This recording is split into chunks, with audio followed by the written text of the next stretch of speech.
E aí, galerinha do nono ano, beleza pura sem mistura? Professor Rogerson aqui com vocês do Instituto Educacional Elim, onde nós temos Deus em primeiro lugar e o ensino de qualidade é sempre. Muito bem, galerinha, vamos lá para nossa aula de hoje de ciências. Pessoal, o seguinte, só mostrar para vocês aqui o planejamento desse mês de setembro, tá ok? Hoje nós vamos estudar sobre instrumentos ópticos, no capítulo 12, da página 123 a 129, aqui dia 1º de setembro. Muito bem. Nós vamos estudar 3 capítulos esse mês, tá bom? Estão aqui eles, ó. Capítulo 12, capítulo 13, capítulo 14, certo? A atividade de casa que vocês vão fazer para entregar, né? Dia 29/9 é o dia que vocês vão entregar. Ó, que eu vou receber as atividades. Quais atividades? As do capítulo 12, 13 e 14. Quais são as páginas? Estão aqui, ó. Capítulo 12, da página 130 a 132, que fala sobre instrumentos ópticos. Capítulo 13, página 149 a 152, fala sobre eletricidade. Capítulo 14, página 159 a 162, fala sobre magnetismo. Certo? Então essas são as atividades que eu vou receber. Pessoal, eu vou dar uma dica. Façam a cada dia de aula, façam um pouco das atividades. Não deixe para fazer tudo em cima, tudo no dia de entregar não. Certo? Atendam o conselho dos tios, tá bom? Porque é o seguinte, são 3 capítulos que nós temos que estudar para poder dar conta do conteúdo até o final do ano.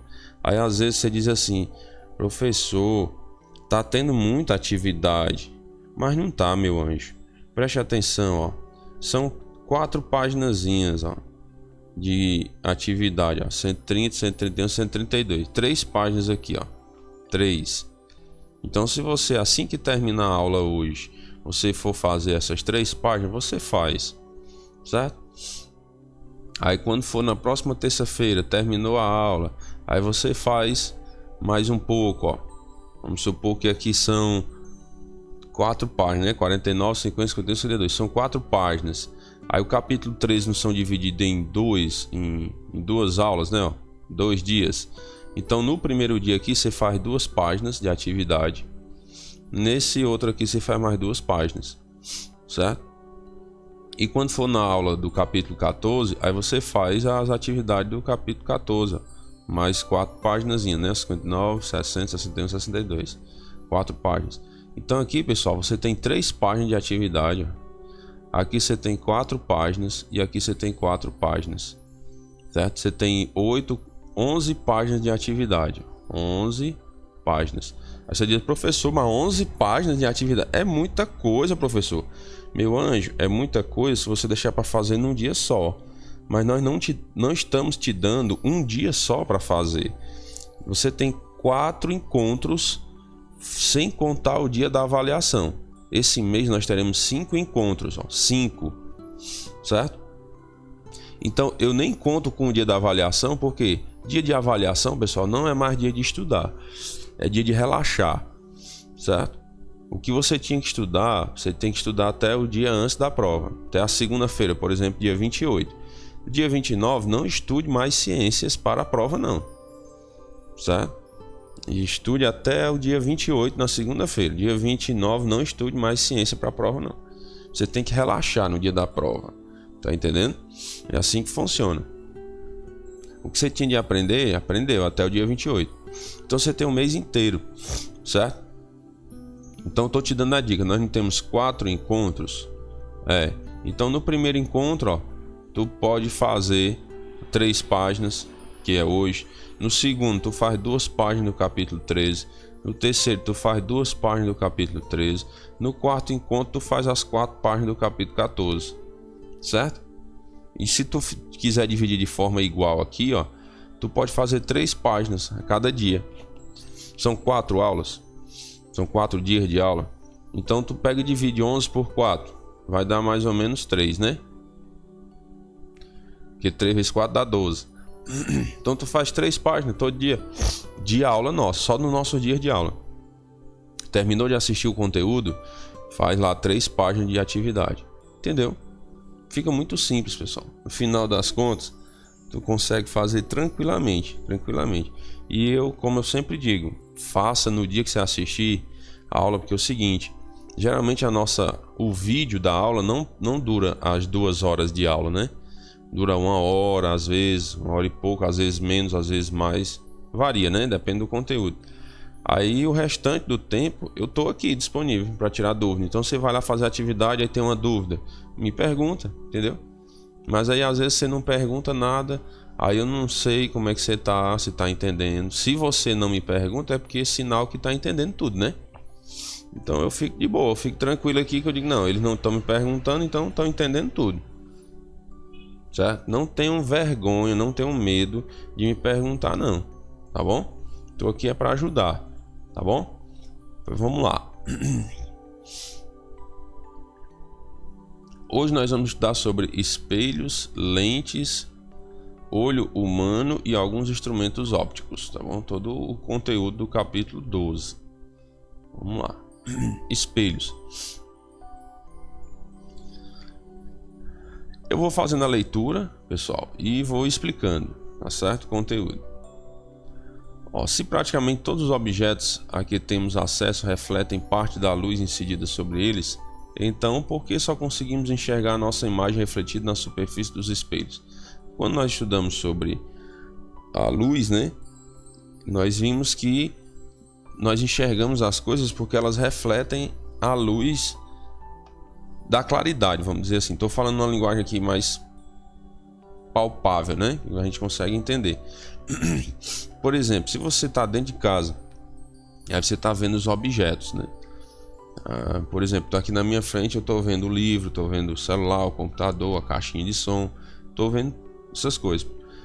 Se eu apago a luz e fica, vamos dizer assim, na escuridão total, eu não consigo ver as coisas. Certo? Porque alguns desses corpos, ou a maioria deles aqui, são corpos iluminados, tá bom? Eles não têm luz própria, eles precisam refletir a luz para que eu possa vê-los. É assim como nós vimos com relação ao Sol e à Lua, não foi? O Sol é um corpo luminoso, ele tem luz própria. Já a Lua é um corpo iluminado, que ele precisa refletir a luz do Sol para que eu a veja, certo? Então é isso que ele está dizendo. Já que tudo reflete, não é? Ele não está dizendo, ó, todos os objetos, né? Praticamente todos os objetos temos acesso, refletem parte da luz incidida sobre eles. Já que praticamente todos os objetos refletem luz, por que que eu só consigo ver a imagem, né? A minha própria imagem, por exemplo, refletida nos espelhos. Por quê? Aí ele vem explicar aqui uma coisa bem interessante, que é a reflexão difusa, certo? Por que que é a reflexão difusa?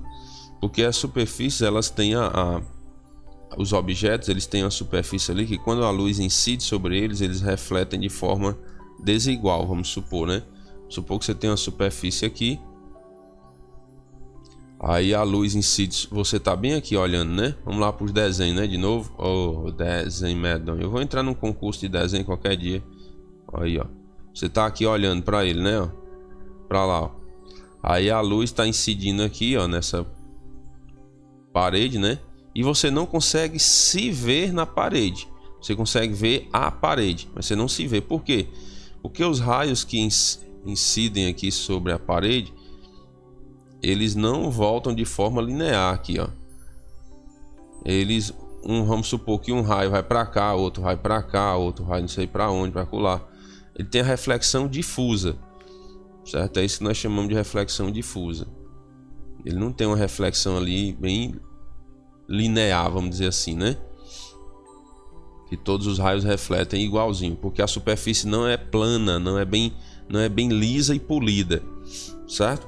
Apesar que a olho nu pareça, mas na verdade não é. Então isso gera reflexão difusa. É o que ele diz aqui, ó. Os objetos que julgamos lisos possuem, se vistos de perto, diversas irregularidades. Por exemplo, uma parede ou uma mesa vistas a olho nu dão a impressão de terem superfícies lisas. Dão a impressão, né? Porém, esses objetos possuem variações em sua estrutura e assim refletem a luz de maneira difusa. Ou seja, a reflexão se dá de maneira desordenada e em várias direções. Tá aqui, ó. Reflexão se dá em várias direções, certo? E aí é por isso que você consegue ver a parede de vários ângulos diferentes, ó. Nós podemos observar, é por causa da reflexão difusa que podemos observar as coisas ao redor sob qualquer ângulo de posicionamento em que estejamos. Então, se você está bem aqui, né, você vê a parede. Se você estiver bem aqui, você vê a parede, certo? Diminui a cabeça desse menino, é muito grande.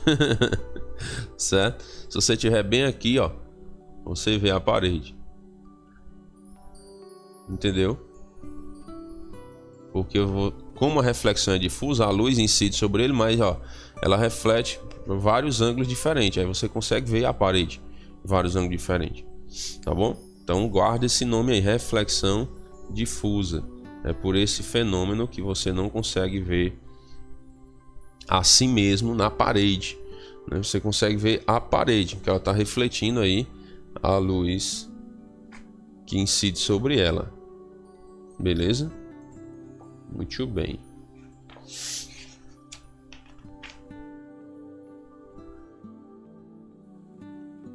Seguinte, pessoal. Vamos lá. Próximo slide aqui, ó.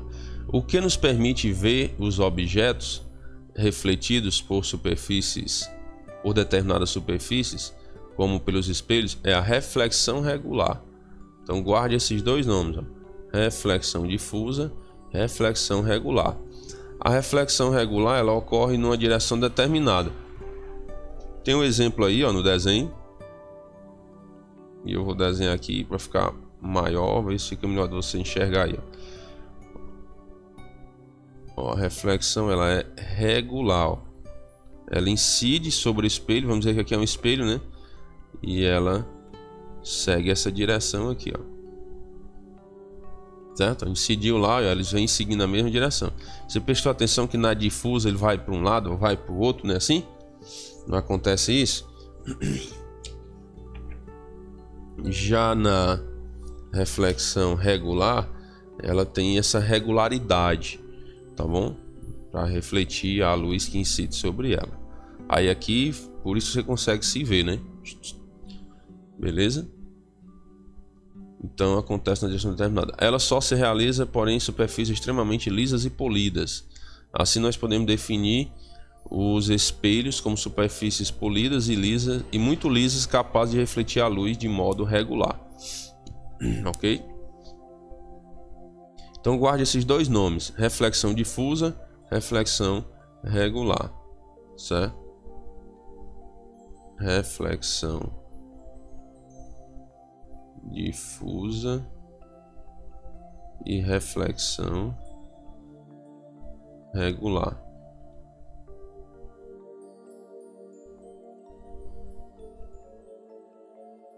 Tá bom? É questão de prova isso aqui, certo? Dá certinho para botar numa prova, né? Uma questão falando sobre esse assunto. Então, se você ficou com alguma dúvida, me pergunte. Pesquise mais a fundo sobre esse conteúdo, certo? Porque esse mês provavelmente nós não faremos seminário. Provavelmente, não estou afirmando ainda, né? Mas provavelmente nós vamos fazer uma provazinha, 10 questões, naquele mesmo padrão, né? Cada questão vale um ponto, tem um gabaritozinho, você preenche, manda só o gabarito, tá bom? E estilo de matemática, né? Certo ou errado, tem afirmações, você vai dizer se está certo ou se está errado, e por aí vai. Tá certo? Vamos lá. Vamos pensar.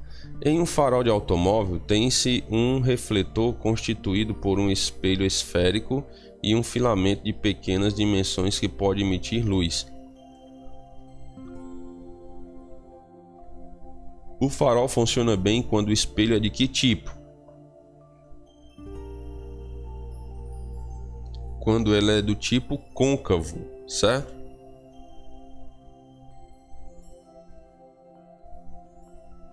côncavo, beleza?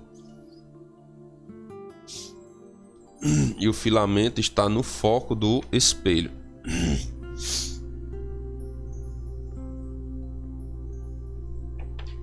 Tá ok? Guarde isso aí, pessoal. Guarde isso aí. Certo? Escute, escreva, anote. No seu livro não tem esse quadrinho, né? Vamos pensar. Então escreva a respostazinha. O farol funciona bem quando o espelho é de que tipo? Do tipo côncavo. Certo? Porque você sabe que tem o espelho côncavo, né? Quando a parte refletora dele é essa daqui, ó. E tem o convexo, né? Quando a parte refletora dele é essa parte aqui de fora. Certo? Vamos dizer assim, aqui a parte interna, né? Aqui a parte externa. Então ele é côncavo quando ele reflete pela parte interna aqui, ó. Ele é convexo quando ele reflete pela parte externa. Ok? Então você pode observar que o farol ele é assim, ele é côncavo. O farol de um automóvel, de uma moto, ele é assim. Aqui tem um filamento lá dentro, né? Tem uma lâmpada lá dentro. Aí essa lâmpada acende. Aí ela incide a luminosidade sobre a concavidade ali daquela parte refletora, né? E aí ela vai e difunde a luz que está incidindo sobre ela, ok? Muito bem. Agora que já conceituamos reflexão difusa e reflexão regular, na reflexão difusa você não consegue se ver, você vê a superfície dos materiais, dos objetos, mas você não consegue se ver nela. Já a reflexão regular você consegue, né? Que é a mesma ideia da superfície de um espelho. Agora nós podemos compreender melhor o funcionamento dos espelhos. E os espelhos, pessoal, eles podem ser planos ou esféricos. Certo? Pode ser plano ou pode ser esférico, ó, nesse modelo aqui, ó, que eu fiz, tá bom? Vamos observar aqui os espelhos planos. A impressão que temos ao observar as imagens formadas por um espelho plano é de que as vemos atrás do espelho. Então você olha um objeto, tá bem aqui, ó, que o espelho, você tá olhando desse lado aqui, né, ó. Aí você tá vendo o objeto antes do espelho aqui, né? Mas a impressão que dá é que ele tá depois, ó. A impressão que dá quando você olha no espelho assim, você vê como se o objeto estivesse lá dentro do espelho, né? Lá depois do espelho. Isso ocorre porque se fizermos um esquema ilustrativo prolongando os raios luminosos que são refletidos aos nossos olhos, nós veremos que o ponto de encontro se dá atrás do espelho. Aí tá aqui, ele tá fazendo isso, né? Eu tenho aqui o objeto, a luz está incidindo sobre o objeto, né? Aí vem, bate no espelho essa luz e vai lá para o meu olho, ó. Certo? Se eu traçar uma linha imaginária, esse objeto ele vai dar a impressão que está lá do outro lado. É o que ele está mostrando no esquemazinho aqui, certo? Então perceba que, independentemente da posição de quem olha, os raios emitidos pelo objeto são refletidos para o observador, que consegue enxergar a imagem formada. É incrível, né, as coisas de Deus, porque o objeto está aqui. Por que eu vejo o objeto? Porque alguma luz está incidindo sobre o objeto. Aí essa luz que está incidindo sobre o objeto está batendo no espelho, refletindo lá no meu olho. Invocado, né? Professor, não estou entendendo esse negócio não. Como é que uma luz está batendo no objeto, vai para o espelho, vai para o meu olho? É porque é o seguinte, meu anjo. Esse objeto, se ele for um objeto iluminado, ele não tem luz própria. Então ele precisa de uma fonte de luz para iluminá-lo, para que assim eu o veja. Então o que é que acontece? Vamos supor que você está dentro da sua casa à noite, aí você apaga as luzes, você não vê nada. Um exemplo, né? Tudo fechado, nem a luz da lua lá que está refletindo a luz do sol, né? Tudo fechado, você não está vendo nada. Aí você coloca um objeto ali na frente do espelho e fica lá, ó, na frente do espelho também, olhando. Quando você acende a luz, qual o fenômeno físico que acontece? Aquela luz que você acendeu lá na lâmpada, ela vai incidir sobre o objeto, certo? Aí essa luz ela reflete no espelho e vai para o seu olho. É assim que acontece a visualização. É por isso que você consegue enxergar o objeto, certo? Porque é esse fenômeno que acontece, é isso que nós estamos estudando aqui. Está acontecendo esse fenômeno. Você tem o espelho, tem o objeto, aí você tem aqui a lâmpada, certo? Quando você acende, aí ela vai iluminar o corpo. Esse corpo ela vai mandar vai refletir essa luz que incidiu sobre ele, né, para o espelho, e do espelho vai refletir para o meu olho, certo? Entendeu aí? É um olho aqui muito bonito não, mas né? Tá entendendo? É assim que funciona. Esse é o esquema, tá bom? Porque esse corpo ele não é luminoso, ele é iluminado. Então ele precisa de alguma fonte de luz para que ele emita uma luz. É só lembrar do fenômeno do Sol e da Lua, pessoal. A Lua, enquanto o Sol não está incidindo sobre ela, ela não brilha para nós aqui. Nós não conseguimos ver a Lua. É porque a Lua deixou de existir? Não, a Lua existe. Só que o Sol ela não está refletindo em um ângulo que eu veja aqui. O Sol incide lá, vamos supor, sobre ela, mas não está em um ângulo que eu vejo aqui na Terra, né? Então não consigo ver a Lua nesse momento. Tá entendendo? Eu vejo a Lua no momento em que o Sol incide sobre ela e eu vejo a luz do Sol refletindo na Lua, né? É tanto que às vezes você vê a Lua só à noite e tem vezes que você vê a Lua de dia. Já prestou atenção nisso? Você consegue ver a Lua de dia também. Pode prestar atenção que às vezes você vê ela. Por quê? Porque naquele momento lá tá em um ângulo que a luz do Sol está incidindo sobre a Lua e refletindo para nossa parte aqui do planeta, vamos dizer assim, né? O planeta Terra, aqui no Brasil, Ceará, Pedra Branca. A imagem formada atrás do espelho, pessoal, é chamada de imagem virtual. Guarde esse nome. Imagem virtual, ela é formada atrás do espelho, certo? Atrás do espelho eu tenho a imagem virtual. Com relação às propriedades físicas dessa imagem virtual, ela é do mesmo tamanho, ó, do mesmo tamanho do objeto e está situada à mesma distância que ele. Você tem um espelho, né? A imagem que é formada é a imagem virtual, certo? A imagem formada atrás do espelho. Você não tem aquela impressão que a imagem está lá atrás do espelho, né? Então é esse fenômeno que acontece. Ela é chamada de imagem virtual porque ela fica no mesmo tamanho e na mesma distância do espelho. Só que ela é invertida, né? Há ainda a reversão da imagem, da direita para a esquerda ou vice-versa. Então ela fica uma imagem invertida. Você prestou atenção já quando você olha no espelho? Geralmente quando você levanta a mão esquerda, dá a impressão lá no espelho que você está levantando é a direita. Já prestou atenção nisso? Faça esse teste aí, certo? Então é isso que acontece. E você está só entendendo o que é que acontece quando olha para o espelho. A imagem é do mesmo tamanho, tem a mesma distância, né, que a imagem real, só que ela é invertida. Beleza? O que é direito se torna esquerdo, o que é esquerdo se torna direito. Dá essa impressão.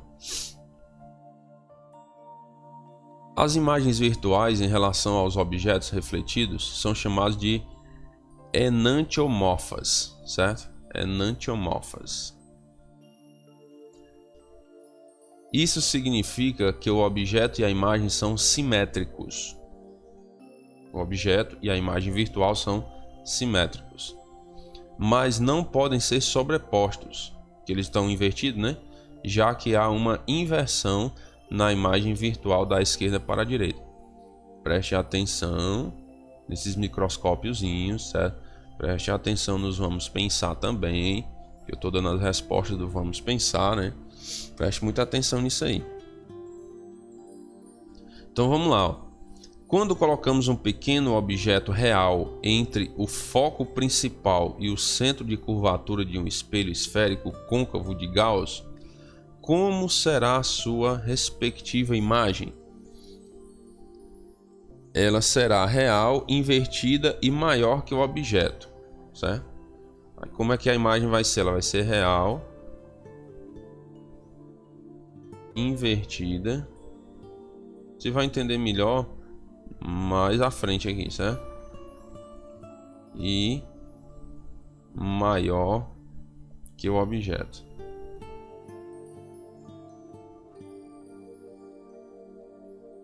Certo?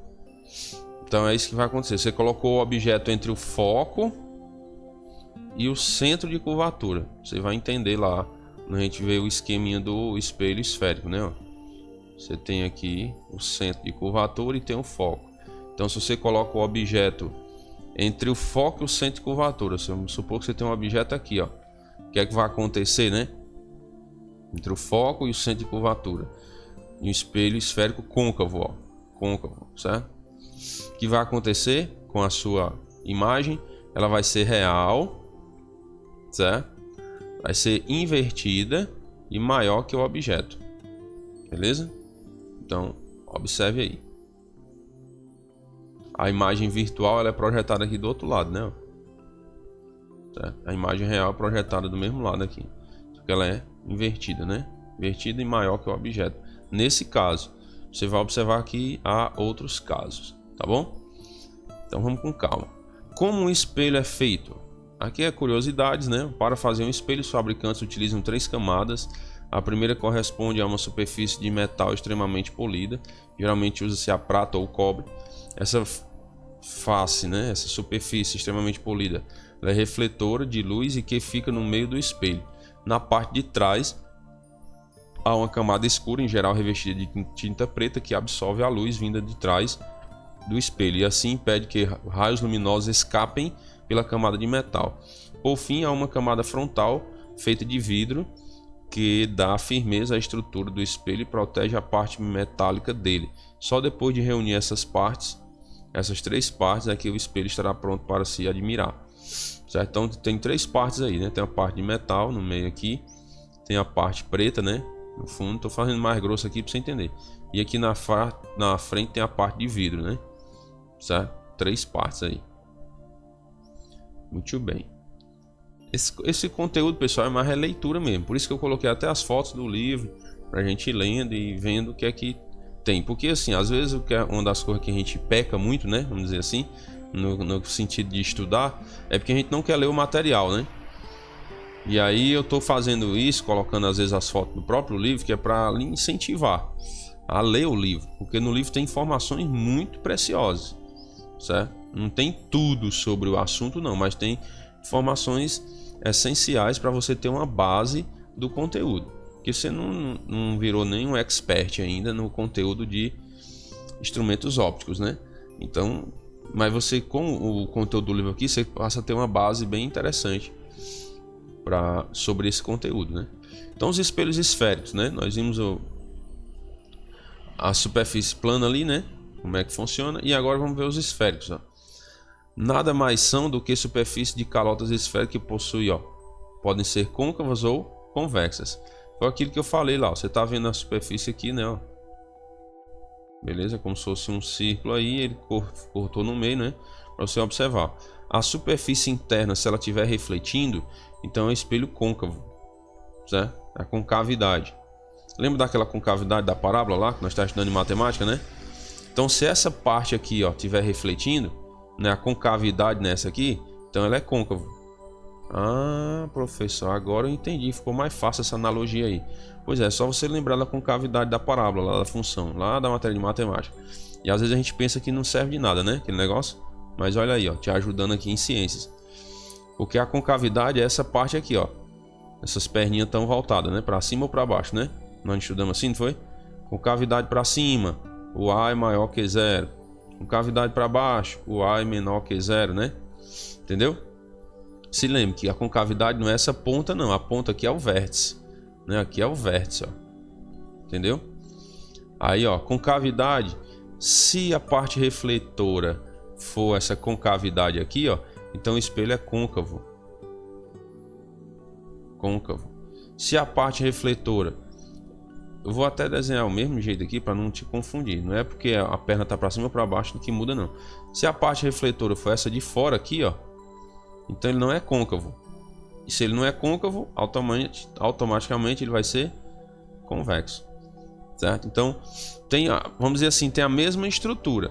Só vai depender, para saber se o espelho é côncavo ou convexo, eu tenho que saber qual é a parte que está refletindo. Se é a parte da concavidade ou a parte de fora, a parte externa da concavidade, certo?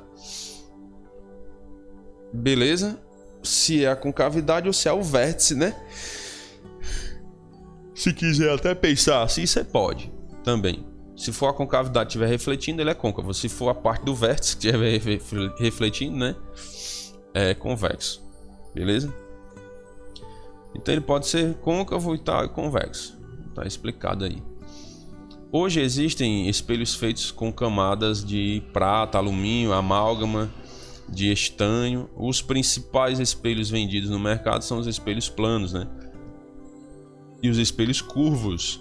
Os espelhos produzem imagens virtuais e simétricas dos objetos. Muito bem. Se você acha que no seu dia a dia só utiliza espelhos planos, temos aqui dois exemplos básicos de espelhos côncavos e convexos. Quando você vai ao dentista, por exemplo, aquele espelhozinho que ele está utilizando lá é côncavo, né? Para ter uma melhor visualização da dimensão dos dentes. Pois de acordo com a distância, preste atenção nesse detalhe, ó. De acordo com a distância que o espelho está do dente, né? Sua imagem pode... Vou até fazer assim, ó. Pode aparecer maior ou menor. Preste atenção que isso é uma questão linda de prova, né? Questão linda de prova. Porque assim, dependendo da distância que ele coloca aquele espelhozinho lá, já que o espelho é côncavo, o dente pode ser maior ou menor, dependendo. Se estiver longe, né? Vamos supor assim, vai ser menor. Se estiver mais próximo, vai ser maior. É mesmo, professor? Vamos já confirmar isso aí. Já o espelho convexo, pessoal, é muito utilizado para auxiliar na segurança de bancos, supermercados e transportes públicos. Isso porque provoca uma diminuição do tamanho. Aí, ó, o convexo ele provoca uma diminuição do tamanho dos objetos, tornando assim o campo de visão mais vastos. Então preste atenção, ó. O côncavo ele pode aumentar ou diminuir o tamanho da imagem. Você pode ter a impressão que a imagem está maior ou menor, mas já nos convexos você vai ter sempre a impressão que a imagem é maior, porque vai ter a imagem maior. Em que sentido? É o campo de visão, na verdade, né? O campo de visão é maior, porque as imagens elas têm uma redução de tamanho, né? As imagens diminuem o tamanho e o seu campo de visão aumenta, certo? Pode prestar atenção naqueles espelhos que tem às vezes no supermercado. Você entra no supermercado, aí tem um espelhozão lá em cima, né? Ele é convexo, pode olhar. Aí o dono do supermercado ele olha pro espelho e vê o corredor todinho, né? Aquele corredor da prateleira lá, vê todinho. E vê as pessoas bem pequenininhas, né? Não vê no tamanho real, vê as pessoas menores, porque diminui o tamanho das pessoas e o campo de visão é maior. Ele consegue ver mais espaço, né? Formação de imagem nos espelhos esféricos, pessoal. As imagens são formadas nos espelhos esféricos, variam de acordo com a distância do objeto ao espelho. Então, vai depender da distância, né? Como nós vimos nos espelhos côncavos, se estiver mais perto, a imagem é maior. Se estiver mais longe do objeto, né, a imagem vai ser menor. Assim, nós podemos caracterizar a natureza da imagem quanto ao seu tamanho, se está no campo virtual ou real, e se está invertida ou direita. Para compreendermos melhor a formação de imagens, precisamos conhecer alguns componentes de um espelho esférico. Os componentes desse espelho são... Vamos lá. Tá aqui, você tá vendo o eixo aqui, ó. O eixo, certo? Você tá vendo o centro de curvatura, ó, que é o Czinho. O F é o foco do espelho. Aqui você tem o espelho, né? Ó, essa estrutura aqui. E o Vzinho é o vértice do espelho. No caso dos espelhos côncavos, para entendermos onde haverá a formação da imagem, precisamos visualizar como o feixe de luz é incidido e refletido. Vamos ver, né? Tem uns exemplos aqui bem legais, ó. Se o feixe de luz, pessoal, estiver passando aqui no centro, que eu esqueço o nome, centro de curvatura. Eu sou esquecido demais. Se passar no centro de curvatura, no foco, no vértice, beleza. Se passar no centro de curvatura, ele vai refletir sobre ele mesmo. Aqui, ó, todo raio de luz incidido passa pelo centro de curvatura, reflete sobre si mesmo. Então, se o raio de luz, o feixe de luz passa no centro de curvatura, vai refletir sobre ele. Isso no espelho côncavo, presta atenção. Já se o raio de luz vier paralelo ao eixo, aqui não é o eixo, ó, isso aqui, ó. Se o raio de luz incidir paralelo ao eixo, ele vai refletir sobre o foco, certo? Todo raio de luz incidir paralelamente ao eixo, reflete passando pelo foco. Se o raio incidir pelo foco, ele vai refletir paralelamente ao eixo. Faz o mesmo caminho, só que invertido, né? Entendeu? E esse último caso aqui, ó, se o raio luminoso ele incidir no vértice, ele vai refletir com o mesmo ângulo de inserção com relação ao eixo, certo? Todo raio de luz que incidir no vértice reflete-se de tal forma que o ângulo incidente e o de reflexão são iguais em relação ao eixo. Então esse ângulo aqui, ó, é o mesmo desse. Entendeu? Porque quando o raio de luz incidiu no vértice, ele não criou um ângulo entre o eixo e o raio incidente? Foi. Pois esse ângulo vai ser o mesmo entre o eixo e o raio refletido aqui. Entendeu? Muito bem. Então é assim que acontece. Agora vamos observar os 5 raios notáveis para a formação das imagens. Lembre-se de que a classificação delas é sempre em relação ao objeto. As imagens podem ser menores ou maiores que o objeto, invertidas ou direitas, irreais ou virtuais. Então preste atenção que esses casos aqui também são lindos para cair na prova, né? Lindos. Ó, quando colocamos o objeto antes do centro de curvatura, o que é que acontece? Você tem que lembrar, ó, centro de curvatura, foco e o vértice, né? Centro de curvatura, foco e vértice. E aqui você tem o eixo, né? Ó, o eixo. Então, se o objeto está antes do centro de curvatura, o que vai acontecer? A imagem ela vai ser menor, não é não? A imagem vai ser menor, certo? Invertida e real, tá bom? Menor, invertida, real, certo? Guarde isso aí. Você observa os feixes de luz, ó, vem de forma paralela ao eixo e volta por onde? Pelo foco. Quando ele vem pelo foco, ó, volta paralela ao eixo. Aí tá vendo que o ponto de encontro aqui, ó, determinou o tamanho da imagem. Então você pode traçar uma reta, certo? Você pode, com a régua você consegue fazer esse desenho. Traça uma retinha, tan, tan, aí tan, tan. Beleza? Que aí você vai ter essa projeção aí. Agora, quando o objeto é colocado no centro de curvatura, nós vimos o primeiro exemplo, ele estava antes, né? O objeto estava antes. Quando é colocado no centro de curvatura, então a imagem ela vai ser igual, né? Ó, vai ser do mesmo tamanho, mas ela vai continuar sendo invertida e real, certo? Invertida e real, quando está no centro. Quando ela está entre o foco e o centro, ó, colocado entre o centro de curvatura e o foco, que foi aquele exemplo lá que nós vimos no Vamos Pensar, não foi? Lembra que nós vimos lá?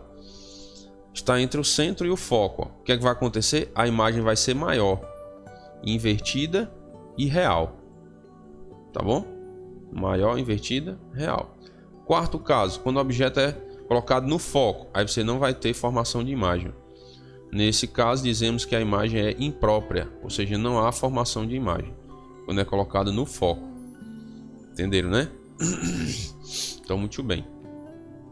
Você observa, pessoal, que quando a imagem está antes do foco, você traça um raio luminoso, ó, paralelo ao eixo e outro raio passando pelo foco, né? Quando ele está no foco, você não consegue passar o raio pelo foco. Ó, você traça um paralelo ao eixo e outro raio você traça no vértice. Ó, você incide ele sobre o vértice, ele vai voltar com o mesmo ângulo em relação ao eixo, né? Ó, então ficou difuso aí, ó. Ficou imprópria, né? Não tem a informação de imagem. E o quinto e último caso é quando o objeto é colocado entre o foco e o vértice. Ó, tá o foco e tá o vértice. O que é que acontece? Aí a imagem vai ser maior, direita e virtual. Ó, virtual, que ela tá sendo como se fosse projetada atrás, né? Vamos supor, atrás do espelho. Então você passa a ter uma imagem virtual. Se a imagem, quando você traça esses raios luminosos, ela for formada antes do espelho, ela é real. Se ela for formada atrás, é virtual. E preste atenção que em todos os casos aqui que a imagem é real, ela é invertida, né? Ó. Todos os casos, ó. Invertida, real. Segundo caso, invertida, real. Terceiro caso, invertida, real. Quarto caso, não tem, né? Formação de imagem. Agora, quando a imagem é virtual, aí ó, passou a ser direita, não é invertida. Entendeu? Então preste atenção nisso aí, tá bom? Porque você está projetando ela lá do outro lado, ó. Está entre o foco, ó, entre o foco e o vértice, né, o objeto. Só que você traçou uma linha imaginária aí, vamos supor, né, ó, lá pro outro lado, para se encontrar lá, ó. Certo? É uma continuação, vamos dizer, né? Ó, a luz veio aqui e refletiu, ó. Não foi? E a luz bateu aqui e refletiu para cá, não foi? Beleza. Então continue, ó, dessa reflexão aqui, ó, continue pro outro lado do espelho, ó, que você vai encontrar um ponto lá, ó. Nesse ponto você vai ter o tamanho da imagem, que é maior do que a do objeto. Ela vai ser direita, porque vai estar no mesmo... A imagem não vai estar invertida. E ela vai ser virtual, certo? Questão linda de prova essa daí. No caso da formação de imagem nos espelhos convexos, ó, temos sempre um mesmo tipo de imagem. Isso aqui é muito importante. Essas palavrinhas sempre ajudam muito, porque não tem exceção, né? E você não tem mais de um caso. Você tem sempre aquele jeito ali. Então pronto. Você forma sempre o mesmo tipo de imagem, independentemente da distância, ó. Ela independe da distância em que o objeto possa se encontrar em relação ao espelho. Ela sempre será, ó, sempre será menor, direita e virtual. Mas projetar do outro lado, né? Porque aqui agora a face luminosa é a do vértice, né? Por isso que é convexo. Ó, essa é a face luminosa, a face refletora, né? Vamos dizer assim, não luminosa, mas a refletora. Então, quando o espelho ele é convexo, então a imagem vai ser sempre menor, direita, que não vai ser invertida, e vai ser virtual, né? Como se ela estivesse do outro lado do espelho lá. Então ele está fazendo a mesma ideia, ó. Tá refletindo aqui, ó, a imagem, né? Ela está incidindo de forma paralela ao eixo e refletindo para lá, ó, certo? E quando ela é inserida no vértice, né? Quando a luz incide no vértice, ela volta com o mesmo ângulo, ó, com relação ao eixo, tá vendo? E aí eles estão projetando, né? Continuando a projeção virtual, ó, lá pro outro lado, ó. Beleza? Muito bem. Então vamos pensar na formação das imagens na retina da vista humana normal. Como funciona a lente conhecida por cristalino? Ele funciona como uma lente convergente, pessoal, formando imagens reais, invertidas e diminuídas, certo? É assim que funciona a imagem na retina, a formação das imagens na retina da vista humana. Ela vai ter a propriedade de uma lente convergente, certo? Convergente. É como se fosse uma lente convexa, né? Entendeu? Ela vai produzir sempre imagens reais. Ela vai produzir imagens reais, invertidas,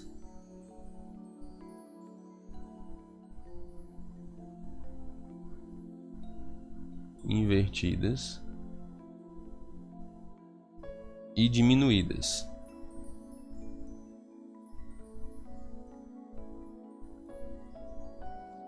Beleza?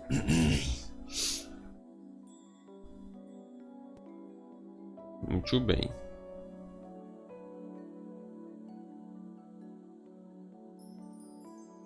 Que não preste bastante atenção, que ela vai ter uma diferençazinha do espelho, certo, pessoal? Cuidado, porque o espelho é uma coisa e já a lente tem outra ideia. Não confunda, que às vezes você pode dizer: ah, professor, o olho, né, ele tem esse mesmo formato do espelho convexo, né? Então ela teria que produzir uma imagem não invertida, tinha que ser uma imagem direita. Beleza, mas isso é no espelho. No olho é diferente, porque você tem ali uma lente que ela é refratária, né? O espelho é como se você tá aqui, ó, e você tá vendo a imagem desse lado, ó, certo? Porque o raio luminoso incide lá no espelho e você vê aqui, né? Beleza. Mesmo que ela pareça ser projetada lá do outro lado, mas você tá vendo aqui. Já no olho é diferente, porque é uma lente. Então a imagem ela passa, ó. Entendeu? Ela passa pro outro lado. Então muito cuidado para não confundir, certo? Uma coisa é a lente, outra coisa é o espelho. São diferentes. Ah, professor, tá certo. Então vamos para frente. Ó, vamos ver agora as lentes, né?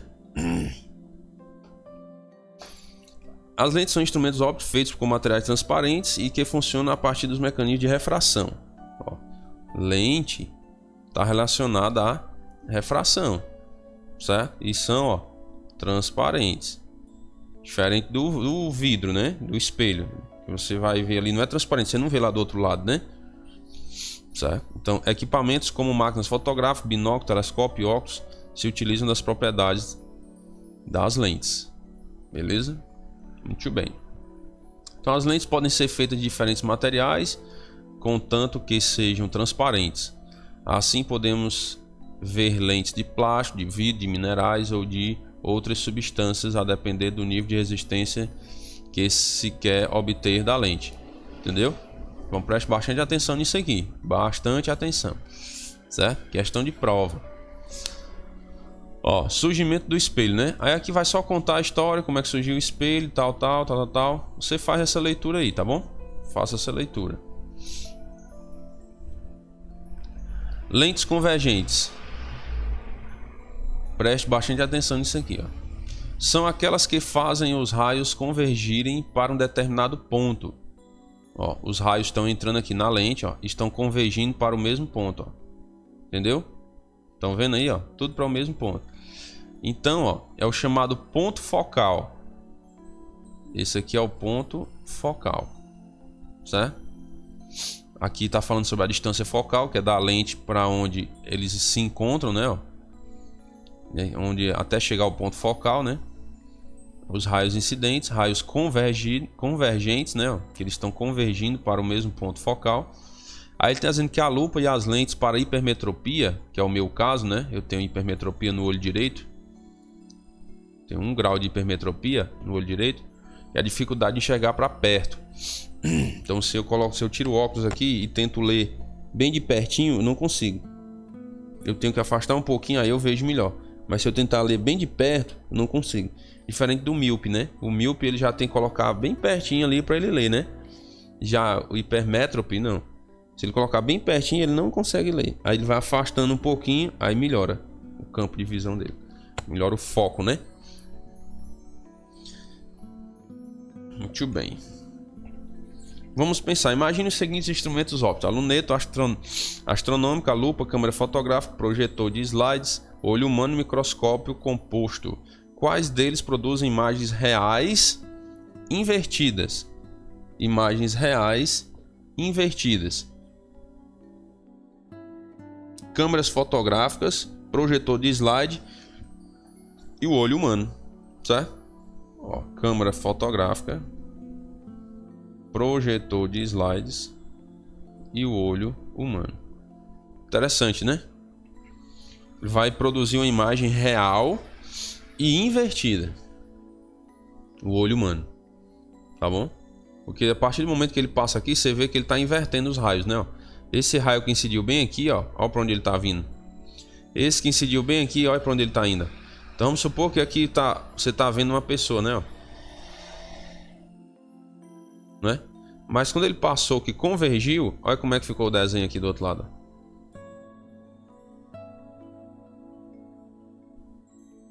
Ficou invertida. A imagem real e invertida, certo? Tá entendendo? Porque aqui onde estava incidindo o raio da cabeça da pessoa, ó, tá indo lá para baixo. E aqui onde estava incidindo o raio dos pés, ó, foi lá para cima. Então fica invertido. Professor, quer dizer que no nosso olho acontece isso? Acontece, certo? Quando entra, a imagem entra no seu olho, vamos dizer assim, né? Estou usando uma linguagem aqui mais grotesca para a gente entender. Quando a imagem entra no olho, ela é invertida para a retina, certo? Aí da retina vai para o nervo óptico, aí o nervo óptico dá um sinal, ó, entrou a imagem. E tu sabe, né, cara, que é invertida. Então, ó, desinverte esse negócio aí, vamos dizer, né? Desinverte para que você consiga ver a coisa normal. Porque senão a gente ia ver as coisas tudo de cabeça para baixo, né? O contrário. Mas o nosso cérebro ele faz esse trabalho, né? Chega na retina de forma invertida, aí o nervo óptico vai manda um sinal lá para o cérebro, vamos dizer assim, né? Para tornar a imagem para a forma normal, né? Que eu dei esse nome, né? Para a gente entender. Vai desinverter a imagem. Ela inverteu, agora vai desinverter, beleza? E tem as lentes divergentes, pessoal. As lentes divergentes são aquelas que permitem a percepção, ou melhor, a dispersão dos raios luminosos. Nesse caso, o foco é virtual e se localiza através do prolongamento das radiações antes da lente. Lentes para miopia, né? Dificuldade de enxergar de longe. O olho mágico são as lentes para miopia, e o olho mágico são exemplos de lentes divergentes, certo? A luz incide aqui, ó, na lente para o míope, né? Vamos supor. E aí como é que ela vai refletir lá? Como é que ela vai passar pela lente? Aí tem aqui o ponto focal, né? Ponto focal. E você traça uma linha aqui, ó, para ela coincidir com o raio aqui e continua. Então vai acontecer isso. São os raios divergentes. Certo? Tem essa estrutura aqui. Beleza? Bem legal, né? O olho humano. Isso é uma peça incrível, né? Que tem no nosso corpo. É também considerado um instrumento óptico. Ele é formado por uma lente convergente chamada de cristalino. Ó, nós temos uma lente convergente no nosso olho, que é chamada de cristalino. Nós vamos já ver a foto do olho humano, né? Você vai ver o cristalino lá. A luz atravessa o cristalino e é focalizada na retina. Aí vamos ver também onde é que fica a retina, certo? Que está localizada no fundo do olho. A retina está no fundo do olho. Então os raios luminosos entram no seu olho pelo cristalino ali, que é a sua lente natural, né? Se eu não estiver enganado, é quando a pessoa tem catarata, que essa lente é retirada e é colocada uma nova lente. Porque essa lente ela precisa de uma elasticidade para você dar o foco, certo? Para você focalizar. Porque quando a luz passa pelo cristalino, ó, é focalizada na retina. Então, se esse cristalino ele perde aquela elasticidade para focalizar ou não, então é aí onde está o problema, né? De catarata, parece. Se eu tiver enganado, é catarata. Aí você tem que retirar essa lente, coloca outra artificial. Aí geralmente quando a pessoa faz a cirurgia de catarata, ela já tem que vir com óculos, né? Porque ela perdeu aquela, vamos dizer assim, aquela habilidade de focar. Aí ela precisa de um óculos para ajudar a dar o foco nas coisas. Beleza? Então, muito bem. O funcionamento de uma câmera fotográfica baseia-se no olho humano, né? No entanto, esse órgão é muito mais adaptável que a própria máquina. Porque se vocês pesquisarem mais a fundo, pessoal, vocês vão ver que o cristalino ele é colado na parte do nosso olho aqui e tem uns músculos colados nesse cristalino, que é quem faz esse movimento, né? De focar e desfocar, focar e desfocar, certo? Ele vai alongando ou contraindo o cristalino, né? Alongando ou contraindo, para que haja essa atividade, né? De foco. Muito bem. Os dois são utilizados para melhor focalizar o objeto na retina e tal, quando falamos no olho, e no filme fotográfico, no caso da máquina. Beleza. A diferença entre suas funções básicas é que na máquina fotográfica o ajuste do seu foco tá pela distância da lente, de forma adequada para determinar pose, né? Determinada pose. Já o olho humano varia de acordo com o diâmetro da lente, que pode sofrer alterações. O diâmetro do cristalino, ele sofre alterações, certo? Como é que ele sofre alterações? Esse músculo que tem lá no cristalino que fica, né, contraindo, e alterando o tamanho aí dessa lente que nós temos no olho, né? Tá aí a diferença. Aqui você tem a lente, ó, a lentezinha, né, que é o cristalino, e aqui você tem a retina, ó, no fundo do olho. E aqui você tem o nervo óptico, ó, certo? Então as lentes de contato vencendo, tal. Aqui leitura adicional você faz também, certo? As lentes de contato, é só falando sobre as lentes de contato, que elas ajudam muito e tal, mais e coisa. Só que preste atenção, as lentes de contato, elas prejudicam, vamos dizer assim, o seu olho, porque eles tampam, vamos dizer assim, a transpiração do seu olho, né? Você colocou uma lente ali, ó. Você não pode pegar muita quintura, tem que ter muito cuidado quem usa lente de contato. Porque se você, vamos supor que você passa perto de uma queimada e fica ali, ó. Estão colocando fogo numa broca ali e você tá lá perto. Aquele calor pode fazer com que a lente derreta e pregue no seu olho, viu? Não é qualquer calorzinho assim também. Ah, eu tô na beira de um fogão. Cuidado, se você botar o olho perto, né, do fogo. Mas tenha muito cuidado. A lente, questão estética, não tô com óculos no rosto e tal, beleza. Certo, né? Eu não tô defendendo o óculos porque eu uso óculos, não. Eu tava doido para me livrar do óculos, né? Mas é o seguinte, é porque isso é comprovado que as lentes, você tem que ter um certo cuidado. Ou que você tá com mais contato no olho, né? Você coloca o dedo lá pertinho do olho para tirar a lente, para colocar a lente. Ele tampa aquela respiração do olho, vamos dizer assim, né? Tô falando de uma forma aqui mais clara para você entender. Então cuidado, a lente é boa, é boa. Vem se evoluindo, a cada dia vem. Mas se você não quer evitar qualquer risco, né, pro seu olho assim, use o óculos, que é mais seguro, vamos dizer assim, né? Muito bem. E aí tem o distúrbio da visão, certo, pessoal? O distúrbio da visão. Ó, o olho funciona captando a luz, permitindo que ela seja focalizada na retina. Então esse é o propósito do olho, né? Focalizar a luz na retina. E a imagem surge de forma, olha aí, ó. Lembra que eu falei lá? De forma invertida. Em seguida, o nervo óptico emite um sinal fazendo com que a imagem apareça de forma adequada, né? Direita. Vai desinverter a imagem, né? Entendeu aí como é que funciona o negócio, como é legal? Mas nem todas as pessoas têm essa lente natural funcionando corretamente. Isso acontece devido a um alongamento ou encurtamento do globo ocular, que faz com que, no momento da focalização do feixe de luz, sua projeção em relação à retina aconteça antes ou depois, trazendo distúrbios para a vista, tais como miopia, hipermetropia, astigmatismo e glaucoma. Então nós vamos ver esses exemplos aqui, ó. Por exemplo, na miopia, o olho do míope ele é alongado. Tem alguns que costumam dizer que ele fica como uma bola de futebol americano, como se fosse assim, né? A bola de futebol americano não é assim? O globo ocular, pessoal, é para ser redondinho, bem redondinho, certo? E a do míope é alongado, ó, como se fosse uma bola de futebol americano, não é assim, né? Muito bem. É por isso que a imagem se forma antes da retina. Como ele é comprido, né? Ela é alongado. Aí a imagem se forma antes da retina. Ele tá mostrando aqui, ó, um exemplo. A retina não tá no fundo do olho aqui, né?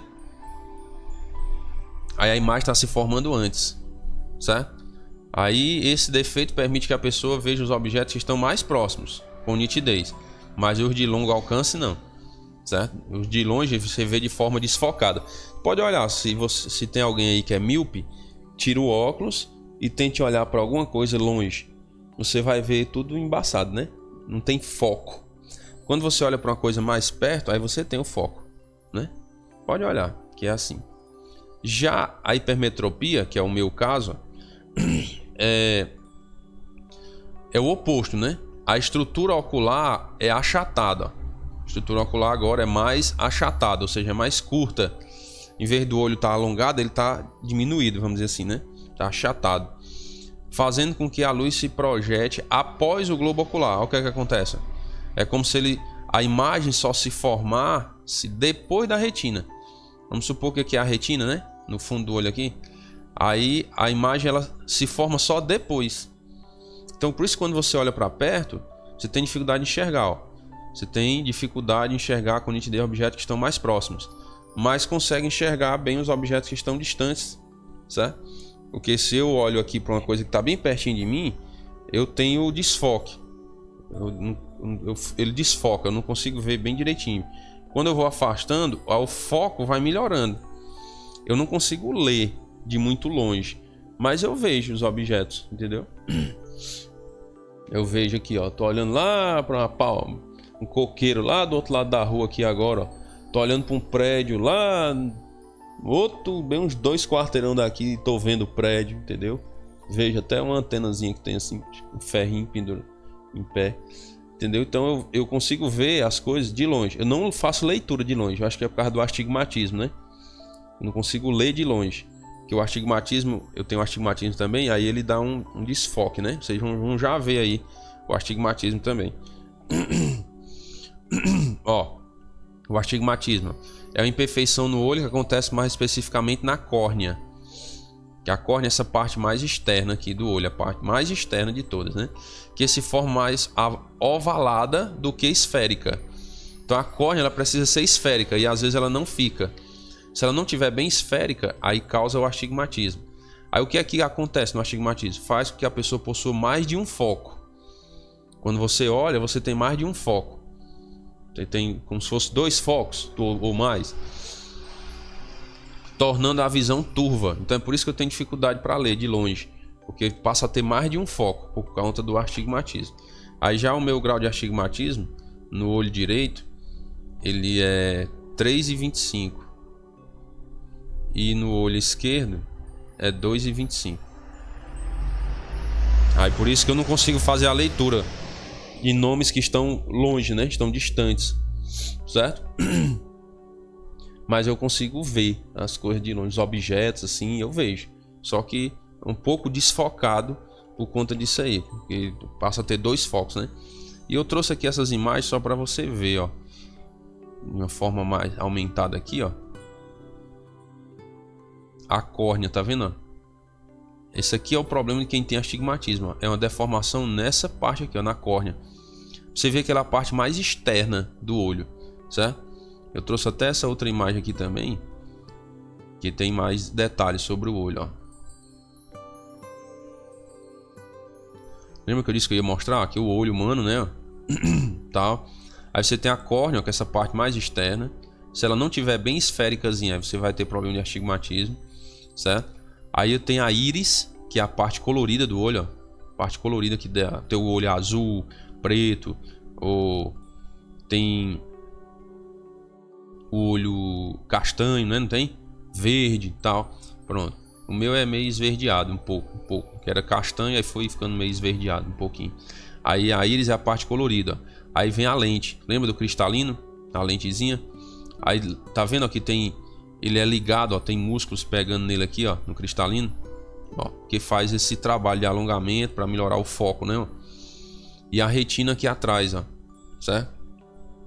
A retina.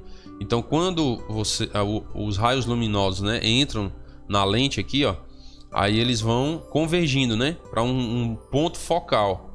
Vão convergindo para o ponto focal, que é a retina, certo? Aí lá na retina chega de forma invertida a imagem, né? Aí passa a imagem para o nervo óptico, ó. Aqui o nervo óptico, certo? E aí desinverte a imagem, vamos dizer assim, e aí a gente consegue ver as coisas, certo? Bem legal, né, a estrutura do olho. Então você tem que cuidar do seu olho. Pessoal, existem exercícios físicos para o seu olho, certo? Existem exercícios físicos para o seu olho, para melhorar a sua visão. Melhora o foco, você trabalha o alongamento da lente. Existe um exercício para a córnea também, né? Que é tipo um breve aquecimento da córnea para ela ir se remoldando. Mas aquecer não é botar o olho no fogo não, viu? Preste atenção, tenha cuidado com isso aí. Não vai estar fazendo exercício no olho sem orientação médica, não. Tem os exercícios adequados, tá bom? Então, muito bem. E tem, pessoal, o problema de glaucoma, né? O que é o glaucoma? É a pressão sanguínea aumenta dentro do olho. E aí há um pressionamento, vamos dizer assim, né? O esmagamento do nervo óptico, causando a dificuldade de visão. É de ordem genética, geralmente, essa doença, né? Segundo a ciência aí, que aumenta a pressão sanguínea nos olhos, empurrando certa parte do olho e reduzindo a percepção visual devido a uma pressão, ó. Por que a pessoa que tem glaucoma tem a redução da percepção visual? É por causa da pressão sobre o nervo óptico, entendeu? Há uma pressão ali no nervo óptico, aí diminui a capacidade visual, beleza? E aqui falando sobre alguns instrumentos ópticos, né, que é nosso último tema. A luneta é um instrumento óptico utilizado para a observação de astros, estrelas. Seu funcionamento se assemelha ao de um microscópio composto, só que com sua lente objetiva, que é a lente principal que focaliza os objetos, muito maior, né? Para que dessa forma sua percepção seja excelente para grandes distâncias. Já a ocular, ou seja, a lente com a qual nós procuramos focalizar os objetos, é igual à do microscópio, ou seja, de formato pequeno. Já o microscópio composto é um instrumento óptico feito de um tubo que possui em cada extremidade uma lente convergente, certo? Cada extremidade tem uma lente convergente no microscópio composto, que é esse daqui, ó. Isso só ocorre porque existe uma associação de lentes separadas uma da outra. A lente da extremidade do lado do objeto é uma objetiva, que é essa lente aqui, ó, que é a lente principal que focaliza os objetos, né, que é maior, que possui uma distância focal da ordem de milímetros, enquanto a outra, que chamamos de ocular, que é a lente ocular, tem uma distância focal da ordem de centímetros, e é pela qual enxergamos os objetos. A estrutura do microscópio permite que ele funcione como uma lupa, aumentando os objetos, permitindo com isso um grau de observação muito mais detalhado do que qualquer outro instrumento. Essa é a função do microscópio, né? Quando falamos de aumento ou diminuição da imagem formada no espelho esférico, estamos nos referindo ao aumento linear, né, que é um ente físico que representa essa proporção de aumento ou redução, beleza? Pessoal, e esse Aprenda Mais aqui eu vou deixar para você ler, tá bom? Que é falando sobre o telescópio espacial Hubble, que é muito interessante, que ele está fora da atmosfera, né? Fora da atmosfera, que é só leitura mesmo, para você conhecer mais sobre esse telescópio Hubble. E aí você faz essa leiturazinha aí, tá bom? Você tem que ler alguma coisa, né? Vai ficar me ouvindo ler aqui também, que às vezes se torna cansativo se você estiver só me ouvindo. Então, por isso que eu deixei essas duas partes para você ler, né? Teve um Aprenda Mais que eu deixei para você ler, e esse aqui também, como atividade de sala aí, leitura individual, tá bom? Pessoal, e nós concluímos a nossa aula aqui. Não esqueça, pessoal, faça a atividade dessas 3 questões, dessas 3 páginas. A atividade do capítulo 12. Não deixe para a última hora, pessoal. Não deixe. Siga o conselho do tio aqui, tá bom? E se tiver alguma dúvida, me pergunte, que a gente vai esclarecendo aí as dúvidas. Beleza? Pessoal, um grande abraço. Deus abençoe a todos. Até a nossa próxima aula aí, se Deus quiser.